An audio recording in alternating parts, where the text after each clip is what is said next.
तो देखिए अब हम घड़ी में थर्ड टाइप के क्वेश्चनों को करने जा रहे हैं, जो कि क्वेश्चन है आपका विपरीत कोण।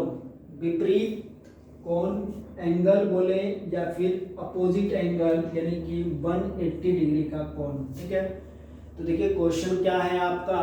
क्वेश्चन है 1 और 2 के बीच कितने बजे घंटे और मिनट वाली सुइयां कितने बजे एक दूसरे के विपरीत होंगी, यानी कि उनके बीच में कितने डिग्री का कोण होगा, तो 180 डिग्री का कोण होगा। ठीक है, तो आपसे बोला 1 और 2 के बीच में बोला है, तो 1 से आगे और 2 से पीछे रहना है। तो घड़ी में आपको 1 बजाना है।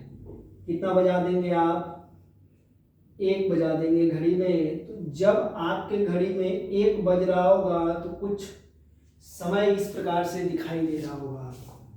ये घंटे की सुई है और ये आपकी मिनट की सुई है। ठीक है, अब जो है इनके बीच में कितने डिग्री का कोण है, तो आपका आंसर होगा 30 डिग्री का कोण। क्यों? क्योंकि 12 और 1 के बीच में 5 मिनटों का अंतर है।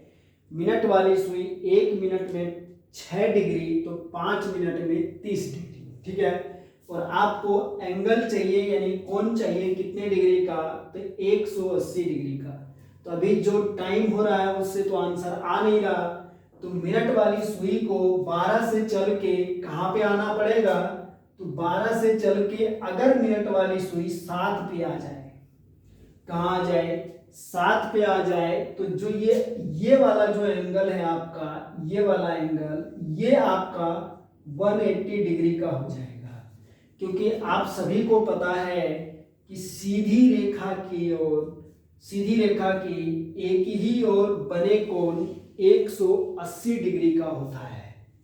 ये भी 180 डिग्री का है और इधर भी ये 180 डिग्री का है। इस प्रकार से ये एक सर्कल का निर्माण करता है और एक सर्कल पूरे 360 डिग्री का होता है। ठीक है, तो आपको पता है कि 1 मिनट का डिफरेंस जो अंतराल पूरा होता है वो 12/11 मिनटों में पूरा होता है।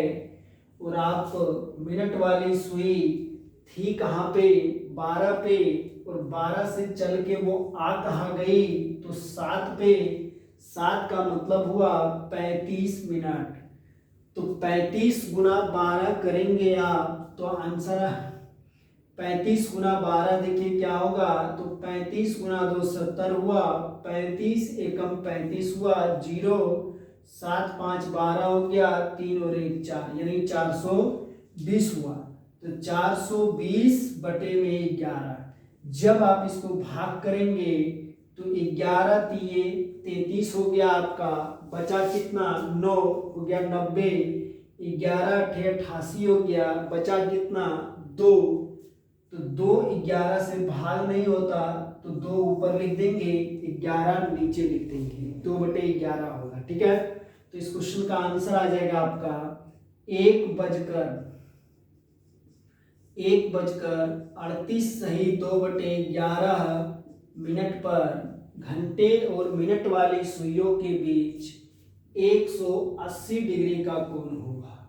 ठीक है, आप समझ गए होंगे। इस प्रकार के क्वेश्चनों को आप बहुत आसानी से कर सकते हैं। यहाँ पे हम ले लेते हैं 2 और 3 के बीच। तो देखिए अब डायग्राम बार बार बनाने की जरूरत नहीं है, आपको पता है 2 और 3 बजे के बीच का मतलब ये हुआ कि घड़ी में समय कितना होगा, तो 2 बजेगा। अब 2 के विपरीत देखिए कौन सा अंक है, तो 2 के विपरीत आपका कौन सा अंक है, 8 है। यानी 12/11 गुना में 8 का मतलब हुआ 40, 12 चौक के 48, यानी कि 480/11। तो 11 चौक के 44 हो गया, बचा आपका कितना 4, तो हो गया 40, 11 तिये 33, तो बचा आपका 7, 7 11 से भाग नहीं जाता तो यहाँ 7/11 हो जाएगा। तो आपके क्वेश्चन का आंसर आएगा 2:43 सही 7/11 मिनट पर घंटे और मिनट वाली सुइयों के बीच 180 डिग्री का कोण होगा। तो आप इस प्रकार के सभी क्वेश्चनों को कर सकते हैं। एक इसमें हम विशेष प्रकार के क्वेश्चन को करते हैं, जिसके बाद हम एक नोट लिखेंगे छोटा सा। वो है आपका 5 और 6 के बीच कितने बजे घड़ी की सुइयों के बीच 180 डिग्री का कोण होगा। तो देखिए 5 और 6 के बीच यानी कि घड़ी में समय क्या होगा आपका, तो घड़ी में समय होगा आपका 5 का, यानी घड़ी में समय क्या बज रहा होगा 5। तो आपका कुछ समय इस प्रकार से होगा घंटे और मिनट की सुई। ठीक है, अब देखिए 5 के विपरीत क्या है 11, तो 12/11 और 11 का मतलब हुआ कितने मिनट 55 मिनट। जब इसको काटेंगे 11 पचे 55 होता है, 12 पंचे 60 मिनट, यानी टाइम हो जाएगा आपका क्या 5:60 पर। 5:60 का मतलब ये हुआ कि घड़ी में समय जो है वो कितना हो गया, तो 6 बज गया। कितना बज गया 6 बज गया। कहने का मतलब ये है कि 5 और 6 के बीच घड़ी की सुइयां एक दूसरे के विपरीत नहीं होती है। इस प्रकार से 12 घंटों में 11 बार घड़ी की सुइयां एक दूसरे के विपरीत होती है। 12 घंटों में 11 बार घंटे और मिनट वाली सुई, घंटे और मिनट वाली सुई एक दूसरे के विपरीत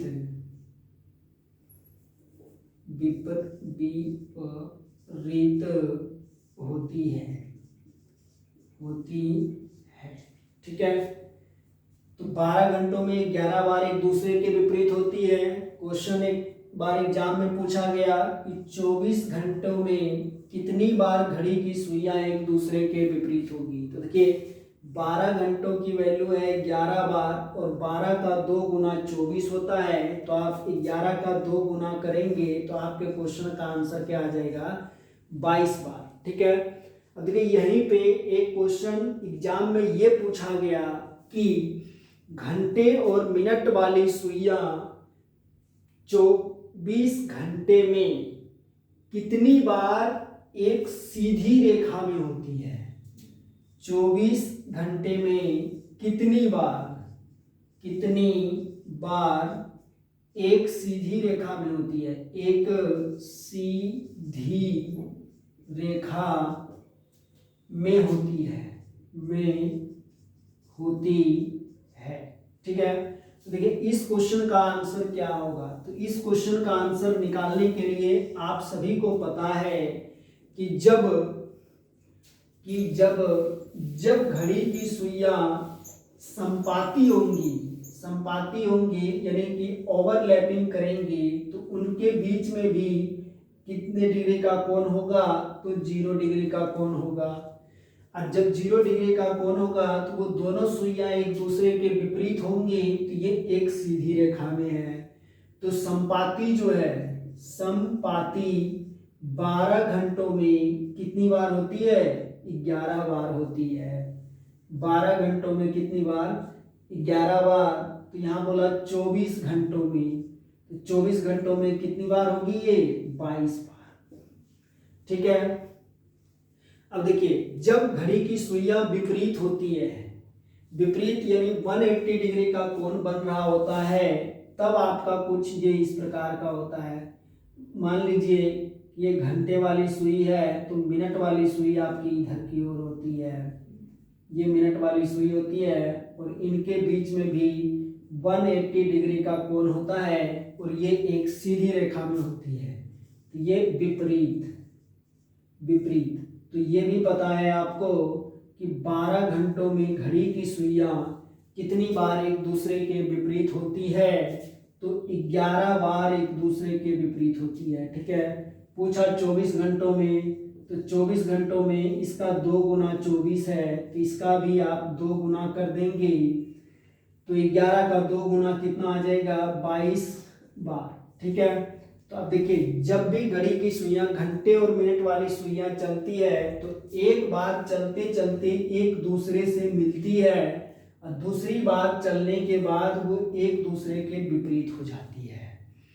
ठीक है, यानी कहने का मतलब यह है कि 24 घंटे में वो 22 बार मिलेगी और 22 बार एक दूसरे के विपरीत भी होंगी। तो टोटल हो गया आपका कितना समय हुआ 24 घंटे का ही, और टोटल जो क्रियाएं हुई संपाति जो है वो 22 बार और 180 डिग्री विपरीत भी 22 बार। तो 22 22 44 बार इस क्वेश्चन का आंसर आ जाएगा आपका।